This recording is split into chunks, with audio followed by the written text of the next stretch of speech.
In this video, we're going to turn these amazing roasted vegetables into some delicious vegetarian soup.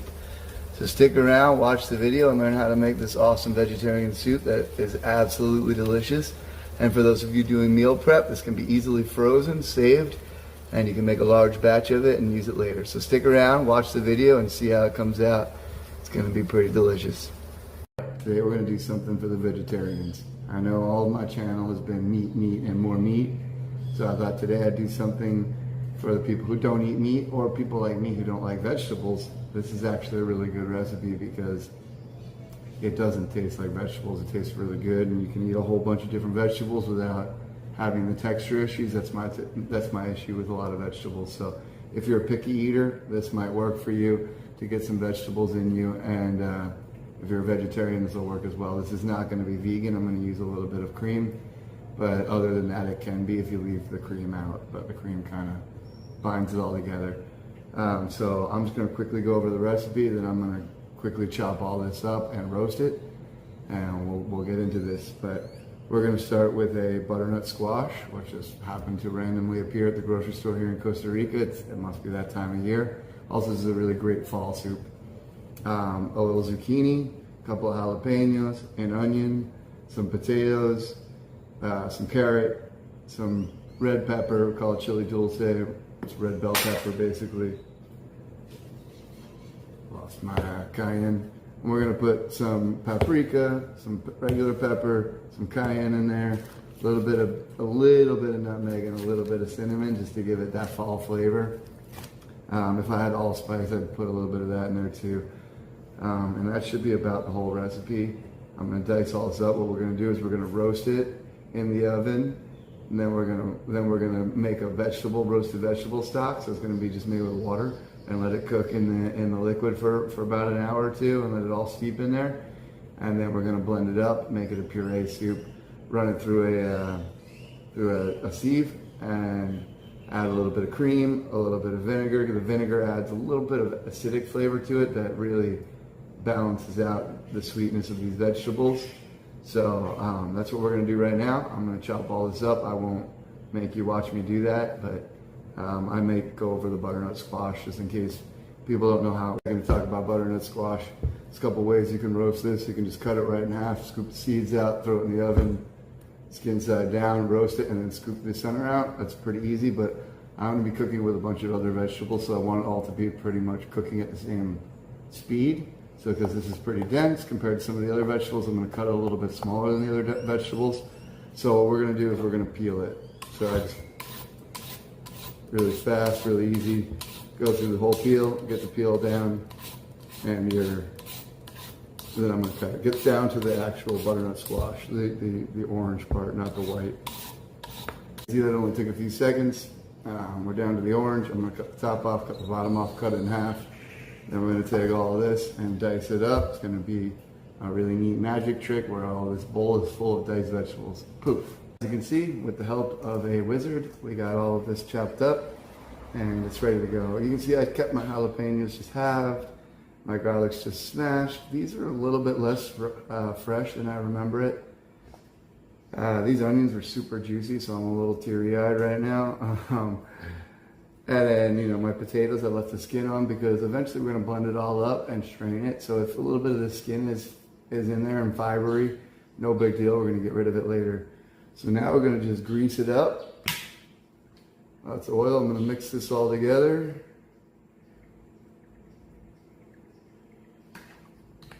We'll put a little bit of salt in here, but we'll wait a second and get this on the tray. It'll be a little bit easier to get oil onto it. See all the vegetables laid out here. Oil them up.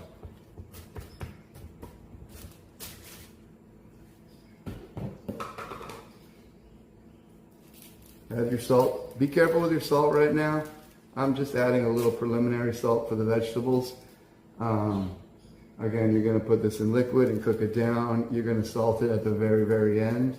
Same with all of your seasonings. They're really going to go in at the end. I just put a little bit of salt and pepper for the roasting process to get it into the vegetables. But you want to be really careful at this process because what you put into it, you can't take out of it. So you can always add more salt, add more cumin, add more whatever you want to put into it. But if once you've added it, it's really, really complicated to take it back out. So just a nice spray of salt, nice spray of pepper, and we're gonna put this in an oven at like 450 degrees. It's gonna be hot. I'm gonna crank my oven to 11. So, you know, we're gonna let it roast until it gets color, until everything's relatively soft, but mostly we want caramelization. I don't actually care if everything's cooked through because I'm gonna put it in liquid and then make our roasted vegetable stock. It's gonna sit in the liquid for at least 45 minutes. So don't stress too much if things are still a little bit raw and they're roasted. Look more for color than for cook because we're gonna continue cooking. Okay, so I'm gonna put this in the oven. We're gonna get to roasting, and then in about 45 minutes, we'll come back and we'll see how it came out. We've been roasting this for about 20 minutes. We're getting there. A lot of these vegetables have started to release their liquid. This is the point where it's gonna kind of have to dry out a little bit, and then you'll start to get color. I am at 260 degrees Celsius, which is as high as my oven goes right now. Just keep an eye on it. Don't forget about it or it will burn. But these vegetables have a lot of liquid, so they'll give you some leeway to just crank the oven up and roast them good. And that's where we're at after about 20 minutes. All right, we're getting some beautiful color in there right now. I'm trying to maneuver my camera in there without burning it. You can see the jalapenos are getting nice color, the pepper's getting nice color. Everything's starting to get a little bit of caramelization. You can move it around a little bit, mix it up. And I think we got another 15 minutes here and we're gonna be done. It took me about an hour to roast, maybe an hour and 15. My oven's not the best, so if you have a really hot oven, you might be quicker, but this is coming out really nice. Most of the liquid is dried, so now it's just gonna caramelize, and we're gonna have this ready to go in about 15 minutes to put in the liquid. Looking pretty good here. I'm gonna pull this out of the oven, we're gonna put it in the pot, we're gonna fill it with some water, and we're gonna get to cooking some soup. We're pretty much done here. As you can see, it's pretty well roasted. We've got some nice color. You're gonna have some good caramelization, no burning. But we're gonna have some good flavor in there. None of the garlic burned, nothing really burned. This is gonna come out really nice with some really good color, and it should be really delicious. So let's get this done. All right, at this point, we're gonna add our water. We've got our veggies in there, as you can see. We're gonna add a nice amount of water just to bring it up till the vegetables are just barely floating. I don't want to have to remove any liquid from this, so I'm gonna cook it right about there. If I need to add to it, that's fine. I wanna be able to blend this up with a stick blender and not have to remove any of the liquid. So we're gonna put our aromatics in there now. We're gonna put some of our spices and our seasonings in there, and then we're gonna bring this up to a light simmer and let it simmer for like half hour, 45 minutes, and then we'll see where we're at that point. So I'm gonna just drop this whole thyme and rosemary in there. I'll pull those logs out later. The nutmeg, we're just gonna put a little sprinkle in there for flavor. Not much of it at all. I'm barely opening it. Yeah, it's maybe a teaspoon. Same with the cinnamon, just a teaspoon, nothing more. Playing dangerously by doing directly from the packet, but whatever, we'll make it happen. Just a little touch of cinnamon, as you can see, about a teaspoon of each. We're gonna add just a little bit of cayenne. My kids have to eat this, so it can only be a tiny, tiny bit. Give you a little back end space. And then the paprika, because I love paprika. We'll give a good amount of that. And then I'm gonna throw a little bit of sriracha in there for the hell of it. And then that should be it for a while. We're gonna just roll this on a boil. I'm also gonna put 2 bay leaves in, or bay leaf and a half in with my aromatics. Just don't forget those are in there. I'm gonna need, just remember how many bay leaves you put in, remember how many sticks of thyme and rosemary you put in so you can pull it out before you blend it. Otherwise, your flavor is gonna be off. Okay, we've got a beautiful soup here. This is really good and done, so I'm gonna pull out, don't forget your aromatics and your bay leaves. If you don't have good fingers for that, like my fingers are burning, but I'm good. And don't forget this big ass stick here too. This one and that one. Get all that out of there. And you can throw that out. And now we got this. I'm gonna blend it up. I probably won't show you the actual blending process because you know what a blender looks like, and then we'll strain it and we'll get it done. If you use a blender, like an actual blender, I'm gonna use a stick blender, but if you use an actual blender, be careful, hot liquid in a blender will explode in your face, so start really slow and don't seal it really well. Make sure there's space for the air to go, and just be very careful if using a blender. I'm gonna use a stick blender because it's just less mess.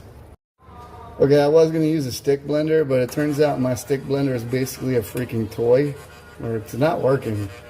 That's how it's spinning right now. That's not the video catching it, that's the actual speed it's spinning at.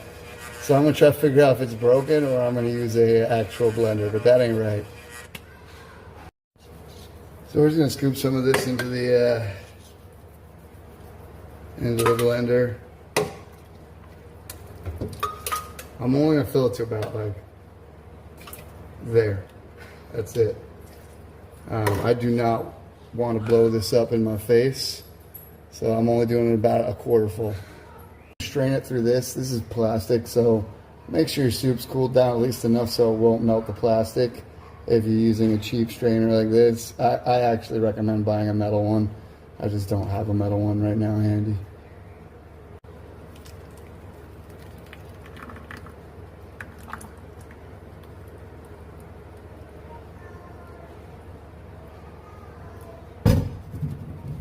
And then if it gets stuck, you just work it through with a spoon or a spatula.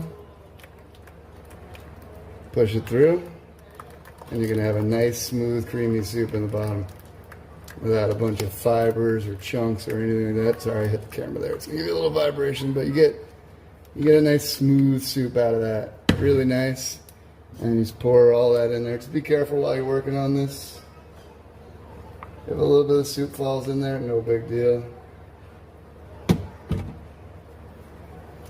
And just push it through. All right, I'm gonna do the rest of the soup and then we're gonna show you how to serve it. The soup back into the pot. We're gonna put just a little bit of heat on it to bring it to a simmer as we add the cream and the vinegar and the salt and the seasoning. We're gonna taste it now for the first time and see how it is. It's got a really nice orange color to it. It looks kind of pumpkin-y. Smells really good. It'd be really nice if we had smell-o-vision on YouTube, but we don't. It's got a really good flavor, so I'm gonna add some vinegar and some salt to it after I taste it. See how it goes. Yeah, it has almost no flavor because there's no salt in there. It's a little bit spicy. So we're gonna add a pretty good amount of salt in there because it can take it. We're gonna add a nice shot of vinegar. And it's just gonna give it a nice balance of flavor right there. And you can smell it. It's like the vinegar and the salt even brings out more of the smell of the flavor of the soup. And honestly, if the soup's a little bit acidic, nobody's gonna complain. I haven't added any cream at this point. So right now, this is a fully vegan soup that you can just serve as is. It's super creamy. It honestly, the cream is superfluous. I'm gonna put a little cream in there because it's a little bit spicy, but you could definitely just serve this as is and it's absolutely delicious. Yeah, it's real good. Let's just add it so it looks nice.